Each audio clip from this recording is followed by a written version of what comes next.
All right, Rams and Bears tonight in Chicago in the other half of the NFC divisional round on the shores of Lake Michigan. January, Windy City, gonna be cold, gonna be windy. That's not breaking news. What is noteworthy, though, the Bears have a quarterback and an offense that can trade punches with MVP favorite Matthew Stafford and these high-scoring Rams. It will be cold, to be fair, even by January, second city standards. 19 degrees anticipated at kickoff, wind 22 miles an hour. 40% chance of precip. It's weather on the zeros here on SportsCenter AM. Kimberly Martin, just to accurately demonstrate how cold it is. Kimberly Martin, fresh from the Yukon territory. She's with us from Soldier Field, SportsCenter. Kimberly, in all seriousness, the game between the lines, how are the Bears preparing to go up against a high-powered Rams offense? Is it nice in that studio, Randy? All right, listen, for this matchup, I talked to Bears safety Kevin Byard, and he told me this is the toughest matchup, the toughest offense that we are going to face all year. And he said Matthew Stafford is probably playing better than any quarterback in the league right now. Listen, not only do they present issues for defenses because they have Devontae Adams and Puka Nacua, but Byard told me the Rams play the most 13 personnel of any team in the league. Obviously, that's 3 tight ends. And he said because their tight ends are so big, so good, that creates mismatches all over the field that makes it tough for us. So I said, okay, what's the strategy against the #1 offense? And he said, we got to try to make them as one-dimensional as possible. And get this, Randy. He said, we have to force Matthew Stafford to throw the ball 40 to 50 times. Now, Byard knows that Matthew Stafford can beat them with his arm, but he said the more times the ball is in the air, the more opportunities for us to get takeaways, and it's probably the best way for us to beat them. Now, the Bears, they don't want this to turn into a late shootout, but they're okay if it comes to that. The Rams, they have 5 losses, but 4 of them have come on the road, and all 5 have been by 7 points or fewer.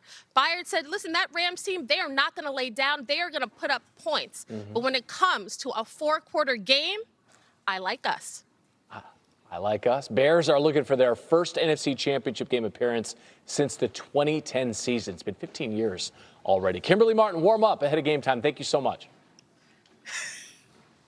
Man, looking at Kimberly just makes me cold. It's cold out there. It's I don't miss those days. I do not miss that at all. Damien Woody joining us here on SportsCenter. We just heard Kimberly talk about that Bears defense. However, let's talk about that Rams defense. What concerns you with them? It's the secondary. The secondary, particularly towards the end of the season, has been a concern for this Los Angeles Rams team. We saw last week against Bryce Young how well that Bryce Young and those receivers played well against that Rams secondary. And so when you look at this matchup against Caleb Williams and all the weapons at his disposal, Luther Burden, Roma Dunze, Moore, all those guys, they have opportunities to really expose this Rams secondary. I think this thing could be a high-scoring affair. Ooh, a high-scoring affair out there in Soldier Field. All right, Damien will be back on the next block to break down Texans. Look at that forecast.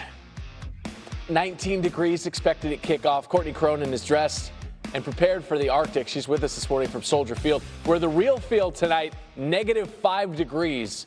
January in Chicago? Cold? What? All right, listen, Courtney, in all seriousness, how are the Rams and Bears preparing to deal with that weather tonight in this divisional matchup? Well, Randy, it's such a big storyline because of how it's affecting both teams. The Bears practice in this weather every day. Ben Johnson does not allow them to have heaters on at practice, much to the chagrin of some players, but it prepares them for the elements that they've been playing in since the beginning of December. 3 games against the Green Bay Packers, both at Lambeau and here, all frigid temps. That Cleveland game was one of the coldest games on record at Soldier Field, so this is nothing new. And when I was talking with defensive tackle Grady Jarrett this week, he said you can't try to out-tough this. He's a Georgia guy. He's used to weather that's around 20 to 30 degrees. You can make it through those elements. But when it gets below freezing, when it gets into those single-digit temps with the wind chills that dip into the negatives, you got to bring out the extra gear. And it's about being smart in those moments, making sure that you stay dry underneath everything that you're wearing so that you can withstand the weather out here for several hours. Now, on the other side of this, let's not forget, the Rams just came from 80 degrees in Los Angeles. And it does feel like this will factor in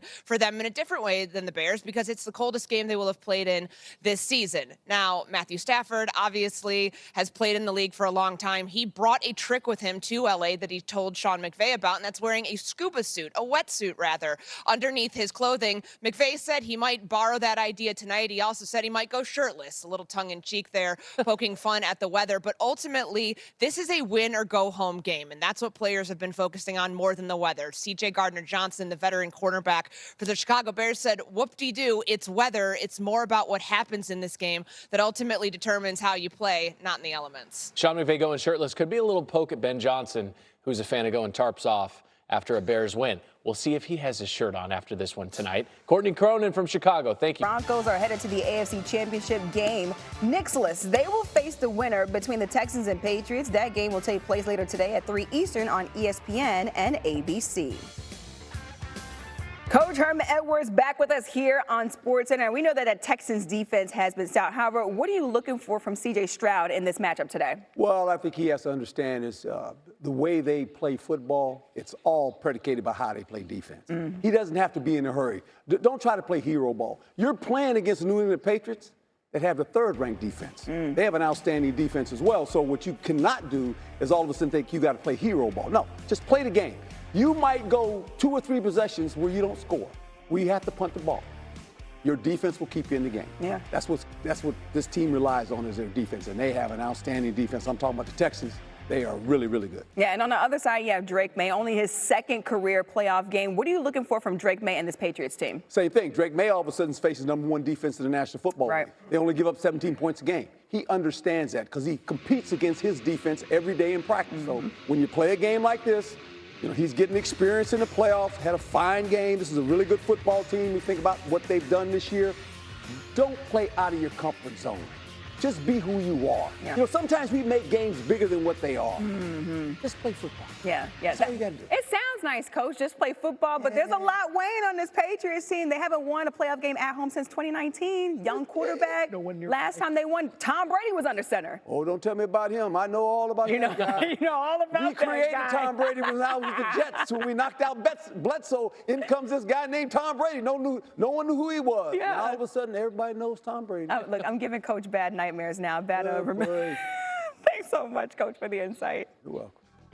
So it was Herm's fault. It was, yeah, that's good to know. I was blaming Mo Lewis this whole time. ESPN betting analyst Joe Fortenbaugh is with us on SportsCenter. Your best bets for the Texans-Patriots game are what? Low-scoring game here. We're going to bet under 40.5. Few things to look at. Number one, both. Not good news. On the second to last play in overtime, Bo fractured a bone in his right ankle.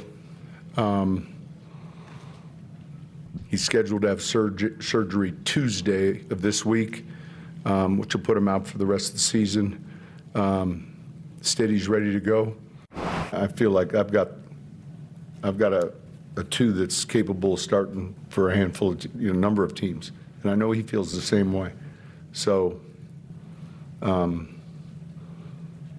watch out, just watch. Adam Schefter joining us now here on SportsCenter. And tough news for that Denver Broncos team. Schefter, what sort of reaction have you been hearing since Sean Payton made that big announcement last night?